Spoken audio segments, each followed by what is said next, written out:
একটা রাষ্ট্রকে অকার্যকর করার জন্য একটি চক্র, তারা বারবারই ব্যর্থ হচ্ছে পুলিশের কারণে। আমরাও এখন ওই জামাত শিবির চক্র, বিএনপির চক্র কোন বাসাবাড়িতে আছে, কারা হত্যাকাণ্ডে অংশ, তাদেরকেও আমরা বুঝছি। এখন এই সকল মাস্টার মাইন্ডের অনেককেই আমাদের আইনের আওতায় নিয়ে এসেছি। আমরা তো যাদের গ্রেপ্তার করছি তাদের কাছ থেকে আমরা কথা বলছি, জিজ্ঞাসাবাদ করছি, তাদের সাথে কথা। এটা এখনই মুহূর্তে বলা যাবে না, এটা আপনাদের আমরা বলতে আর একটু সময় লাগবে কত সংখ্যক লোক ছিল। তবে এটা বোঝা যায় যে তারা অনেক লোকই ছিল, কারণ তারা এটা একটা পরিকল্পিত হত্যাকাণ্ড, পরিকল্পিত তারা ধ্বংসযজ্ঞ তারা এটা করেছে।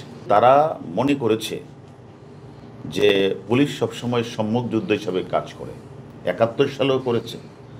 প্রতিটি আন্দোলনে ১৩, ১৪, ১৫, ১৬, ১৮ এবং ২৩ সাল পর্যন্ত পুলিশ সম্মুখ যুদ্ধ হিসেবে কাজ করে এবং একটি গণতান্ত্রিক সরকারকে অবৈধভাবে ক্ষমতাচ্যুত করা, একটা রাষ্ট্রকে অকার্যকর করার জন্য একটি চক্র সবসময় গোলাপানিতে মাছ শিকার করে একটা রাষ্ট্রের বিভিন্ন যে বিষয়গুলিকে তারা ঘোলাটে করে তারা অকার্যকর রাষ্ট্রে পরিণত করতে চায় একটি চক্র। তারা বারবারই ব্যর্থ হচ্ছে পুলিশের কারণে, যার কারণে তারা এখন পুলিশকেই তারা টার্গেট করেছে।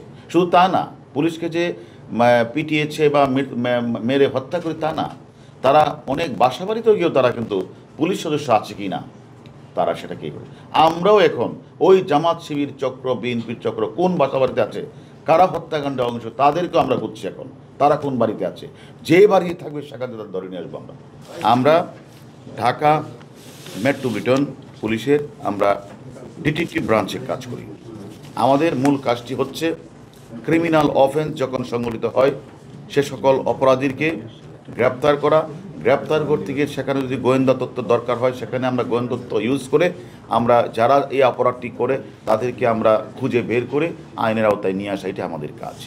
এখন আমরা মনে করি আমরা সফল। ঘটনা ঘটার সাথে সাথে যে সকল অপরাধী চক্ররা এই সকল হত্যাকাণ্ডে অংশগ্রহণ করেছে, রাষ্ট্রীয় স্থাপনাগুলিতে আগুন লাগিয়েছে, আমরা অতি দ্রুত সময়ে আমাদের ঢাকা মেট্রোপলিটন ডিটেকটিভ ব্রাঞ্চ এবং থানা পুলিশ দ্রুত সময়ে এই সকল মাস্টার মাইন্ডের অনেককেই আমাদের আইনের আওতায় নিয়ে এসেছি এবং রিমান্ডে এনে আমরা জিজ্ঞাসাবাদ করছি এবং তাদের কাছ থেকে আমরা অনেক গুরুত্বপূর্ণ তথ্য পাচ্ছি।